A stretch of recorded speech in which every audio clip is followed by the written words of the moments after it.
and welcome back to my channel BBB, and today it's story time, sharing my experience of how I found out my flaws are my treasures. So let's get started. It's a very personal story. Not many people know this about me. Like, my closest friends don't even know this. My family members don't know this. Really only my sister, but you know, you have to let go and let God and open up to be able to help another. So that's what I'm going to do. So let's get started. So how it all started. So,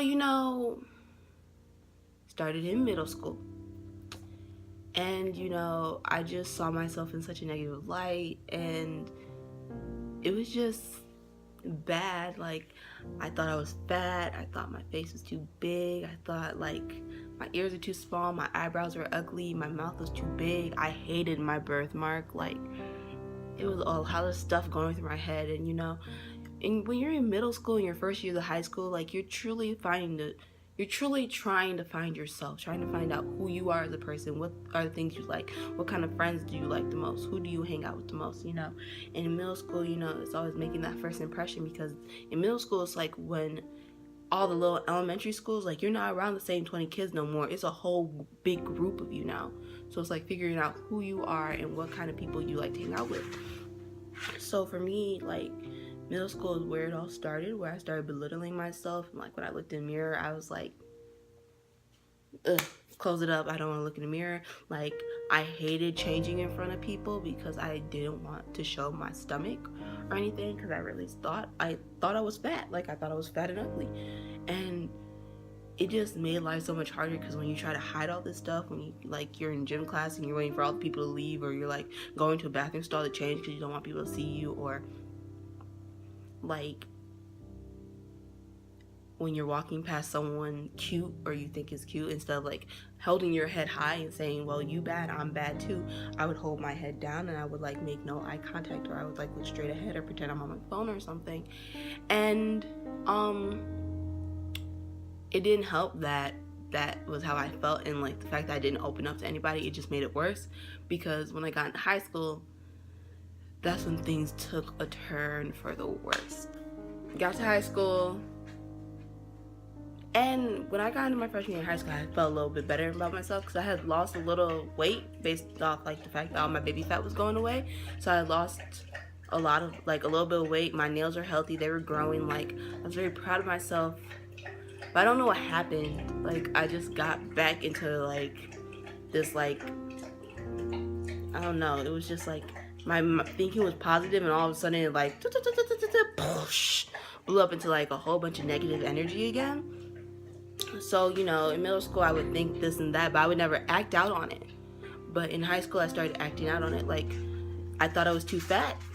I starved myself. Like, I didn't have an appetite. I wouldn't eat because I was like, I want to get skinny, and working out isn't working for me. So, like, let me try to starve myself. And I know now that it was like, I realized it was a stupid idea. Like, I damaged my health because of it, but it's just like, it wasn't even like thinking of maybe I shouldn't eat. I just didn't have an appetite because of the way I was feeling about myself.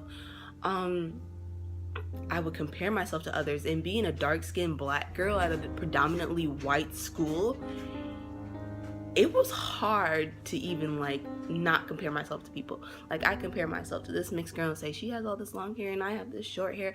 By the way, I love my short hair. Like, I don't care what no one say. You can say I don't have hair or whatever, but I love my hair. I love my kinkiness. I love my melanin. So peace. Anyways, I would compare myself to people. I'd be like, why is she so skinny? Why is her hair so long? Why is my hair so short? Why is she better than me? Why can she get all the dudes in the world? Why can't I? Why don't any of the guys find me attractive? Why don't they ever try to come to me and holler at me? It was just like all these thoughts going in your head, and being like a teenage girl, it's like, why don't people like me? Like, why don't dudes like me? And that kept going on until like my freshman year in college. I was like, why don't you like me? And it was bad. It was like, I would just be so negative about myself. And all the people who know me, like, I put on a front. Like, I will act like the most confident girl in the world. I will give you advice while I'm dealing with the same thing, and I won't even let you know I'm dealing with it, because that's how I was. I had a hardcore shelter on me. I didn't like telling.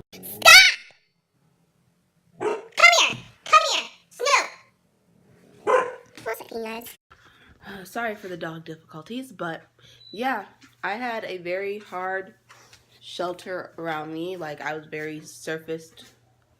Like, I didn't really let anyone know what was going on with me, not even my family. But yeah, that's pretty much how it was. I just compared myself a lot, which not the most positive thing to do. I was trying to change myself. Like, boys like, oh, straight hair, I would put a weave in my head and like straighten it and curl it and stuff like that. And yeah, it just took me to a place that was really dark, because by the middle of freshman year of college, I was in a depression, and it took me about 9 months to get out of it. 9 months to get out of that depression. And I just want to thank the God that He is the God that rules over us. So I love Him, and I just want to thank the Lord for like getting me through it and bringing me my sister to help me along the way. Because you guys, like, I was bad. Like, I was lonely, I was sad, I would cry all the time. Like, I didn't want to do anything. I just wanted to lay in bed. Like, and my mood swings were terrible, and all I did was cry. Like, I was very super sensitive. And I'm a super I'm not super sensitive, but I am a sensitive person. But I just started becoming more sensitive. Like, I would cry over the randomest stuff. I would catch an attitude over the stupidest stuff. Like, the depression was real. So it was hard to get through it, but thank the Lord for bringing me a sister like the sister I have, because she is one wonderful sister, and she really helped me get through it. Like, when I opened up to her about how, yes, I have been talked about because of my weight. Yes, my hair has been name called. I've been called bald. My hair has been called Cheeto Puffs. This is that. Like, she really understood. It was like really nice to know that I have a sister who's there for me. So pretty much, she would call me every day and make sure I was doing all right, telling me, hey, have you been writing? Have you been writing your songs, your raps? Have you been doing your poems? Have you been working on your blog? Are you still working on your YouTube channel? Let's make a game plan for what you do every day. Make sure you give yourself positive reaffirmations. Make sure if you don't like something, you change it, and make sure that when something negative is happening, walk away from it so it doesn't affect you. So let me talk about those 3 things real quick. So first thing that is most important for me and for anyone else dealing with self-love or self-esteem issues is positive reaffirmations. That is the best thing you can do for yourself. Looking in the mirror each day, and even if in your head you're thinking negative stuff, just saying out your mouth, hey, I'm beautiful, hey, I'm brilliant, hey, I'm bright, I love myself, I'm smart, I don't care what any haters got to say, I am the baddest out there, okay? Positive reaffirmations are okay, excuse my language, but they're good, okay? Like, they will make you feel good about yourself, even if your mind is thinking it. But when your mouth is saying the stuff, your mind starts to think it automatically when you keep saying it to yourself. So every day, just making sure you're giving yourself positive affirmations, letting out your pain to someone else, someone you trust. Let me say that. Trust someone you really trust, like a sibling. If you don't have a sibling, the next best thing to a sibling is what you really need to open up to. Someone you trust with your whole heart, that you know would never betray you or tell your business.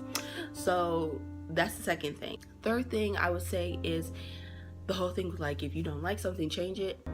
That is like the only thing. Like, you feel like you're too fat, don't say you're too fat just because that person over there, that person over there, that person all over there said that you're fat.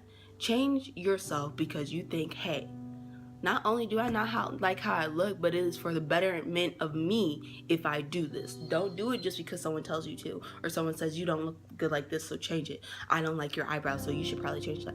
No, just be you, stay true to you, and do what you like. So yeah. So thank you guys for listening to my story. Thank you. I know I am. So, thank you guys for watching. Ow, my butt is having cramps and so is my leg. Okay, anyways, thank you guys for watching my channel and continuously viewing my stuff. Okay, Snoop. Thank you for supporting me in my new endeavors. I hope you guys enjoyed hearing about my story. I hope you guys stay tuned because there's a lot more to come. Yeah, make sure you like, subscribe, and comment for the more stuff to come, and tune in next week. Thank you guys for watching. Remember, you're beautiful, bright, and brilliant, that you need to stay true to you and forget the haters and find out that your flaws are your treasures, and finding your self-love is the greatest thing you can do. I hope you guys enjoyed my video. Again, don't forget to like, comment, and subscribe, and I'll see you guys next week. Bye. Say bye, Snoop. Bye. Bye.